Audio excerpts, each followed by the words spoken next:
Today, we're going to be breaking down some unguardable moves that wide receivers can use versus press coverage. So this first one we're going to be discussing is a slide crossover release. Now, every single release that we're going to talk about today will build off of each other, fellas. That means it's going to look similar. That's the best way to get into a DB's head, to make ourselves unpredictable off the line, to create space. So this slide release starts with a jab step with your inside footer. I guess you could say the foot that is up. So we're going to play at full speed, then we'll break it down. So this receiver jabs, slides to the outside, hits a crossover, and gets that DB to jump. And this is best used on a slant route or like a 5-yard in route. So let's talk about why this works. So DBs, whenever they're lined up, and this DB is an inside shade press. I know you guys can't really tell because the receiver is blocking it, but you could tell by where his inside foot is. If the middle of the DB's body is lined up with the foot that is up and his like inside foot is shaded a little bit to the inside, that means he has inside leverage, right? So whenever a DB's inside leverage, his goal is to stop the slant or to stop the 5-yard under route. So what we have to do is we have to slide and attack his outside hip and outside shoulder to make it look like we are just trying to slide and take off and go vertical on a fade. And we're going to show what that release should look like in a second with the release from Tyreek Hill. So what this receiver does, he takes that jab step, and the reason why this is important is because you need to push off of that step. I wouldn't even consider this a jab step. I would consider this more of like, I call it a prep step. But what we were trying to do is we were trying to push and we were trying to slide almost on this 45-degree angle right at this DB's outside shoulder and outside hip. Now, that's what gets him to ultimately move off the platform. It's so often that you see receivers do this slide and they slow down the tempo. And what they're trying to do is hold that DB to the inside because, again, he doesn't want to get beat to the inside. So if we slide to the outside, he's thinking, I'm expecting an inside breaking route. So receivers will slide and then they'll take off going vertical to the fade. So we're trying to make it look exactly like that. We have to slide. We have to slow down the tempo, get your feet under you. And then what this receiver does is he does a crossover move. A crossover is where you step in the direction that you were going first. So you step with your left foot, then you push off of that left foot to, again, sell that outside fade, and you plant with the outside foot to get that DB to jump, and all of a sudden we got space and separation. So we're trying to make it look like that slide, go. But we're really going slide, crossover to run this slant. Now, why would you do this on a slant? The reason why we do this on a slant is because think about it. If he's inside shade press, I can't just get this inside release right now.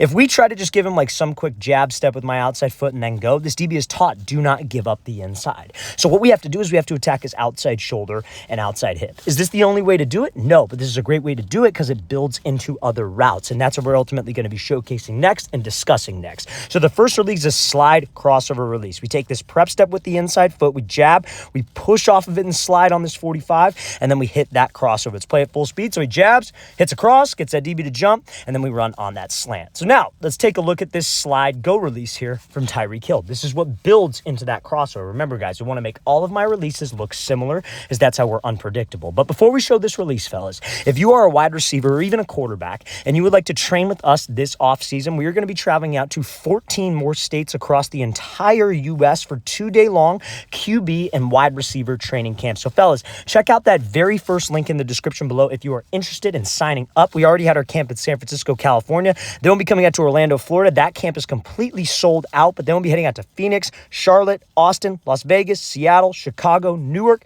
Birmingham, Houston, Boston, Columbus, Boise, and Los Angeles. So guys, if you want some more information, want to sign up, again, very first link in that description below. We'd love to have you there. Now, another thing that I will say, guys, all of these camps will sell out within the next 2 months because we limit spots so each athlete can get individualized coaching and one-on-one coaching. So take advantage of these camps being open because they all will sell out. Let's get back to this video. So let's take a look at this release here from Tyreek Hill. So he, instead of taking a prep step with his front foot, he uses something called a kick step with his back foot, which is the same thing. It loads up your hips and it allows your slide to gain ground and go on that 45-degree angle. We'll talk about why you have to go on that 45-degree angle.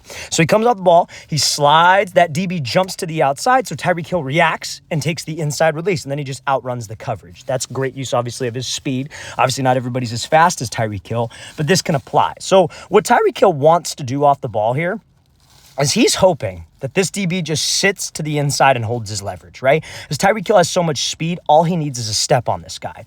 So he does this kick behind with his back foot that loads up his hips and that allows his slide to kind of gain some more ground. So whenever we slide to the outside, you guys, reason why we have to go on a 45-degree angle is we're trying to make this DB make a choice. Does he sit and play the slant or does he jump to the outside? Now, the reason why the slide is great is because you could slide, do that crossover. You could slide, take off and go. Or what you could do is you could slide and be able to react off the DB. It's a great release to be able to read this DB and try to see what he is doing coverage-wise. So the reason why we slide on this 45 is he's got that decision. Should I stay or should I go? Should I play the fade or should I play the slant? So if he sits and plays the slant and we're going on that 45, I could easily take off and go run the fade. If we slide and he jumps and plays the fade, bam, what can I do? Put the brakes on and take the inside release, right? So let's go back.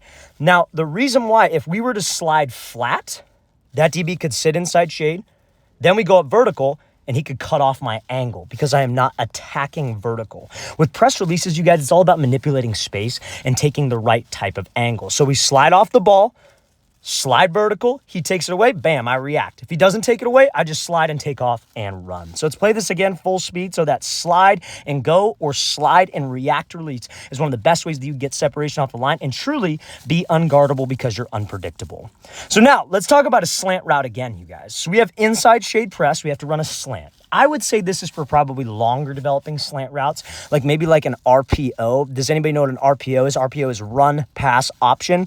So like the QB is doing a fake with the running back, reading somebody, and then he's throwing the slant if like a linebacker bites. Little longer developing, so we have a little bit more time. So you could build off of that slide release. So I call this a slide diamond release. Remember, if we have a DB who's inside shade press, he's taught to not give up the inside. So if I have to run a slant, I'm not gonna be able to just force it. I gotta attack that outside shoulder, outside hip. My goal is to get him to move off of this platform. And a great way to do that is with this diamond release. A diamond release is 3 steps at his outside shoulder and outside hip to try to get him to overcommit to the fade, and I cut back underneath him. So we build off of it, though, with the slide and go, because we're trying to make our releases look the same. So let's watch what KJ Hill does right here. So he comes off the ball, slide, 1, 2, 3. And you get that DB to open up because it looks like we're actually running a fade. Remember, guys, all great route runners can make their releases and their moves off the line look the exact same. So let's go back to this, right? So it's got to be the same tempo, right? We come off the ball. You see how he does that kick step that we saw from Tyreek Hill. And then what does he do? He slides right here. DB's thinking, I have seen this before. It's either going to be a slide and then we hit like a crossover, or it's going to be a slide and then we take off and go to the outside. So as soon as he sees that tempo slide, he starts thinking. That's why it's important to be unpredictable. That's why it's important to make your releases look the same. We're in his head. So we slide off the ball, and then as soon as he sees him burst up, 1, 2, he's thinking, oh, crap, I don't want to get beat to this back pylon. I know what this is. I'm going to play this correctly. And then we put the brakes on that third step, just like a normal diamond release. DB's hips are opened up. We cut back underneath. Now we got spacing on the slant, and we didn't force an inside release versus inside shade press, getting rerouted all the way across the field. So that is a textbook slide diamond release right there from KJ Hill. So we're going to play it full speed. So what do we got, you guys? We got a slide crossover. We got a slide go or a slide react. And now we have a slide diamond release. Let's play it again full speed. Great usage of tempo and great usage of accelerating to get that DB to flip open with his hips.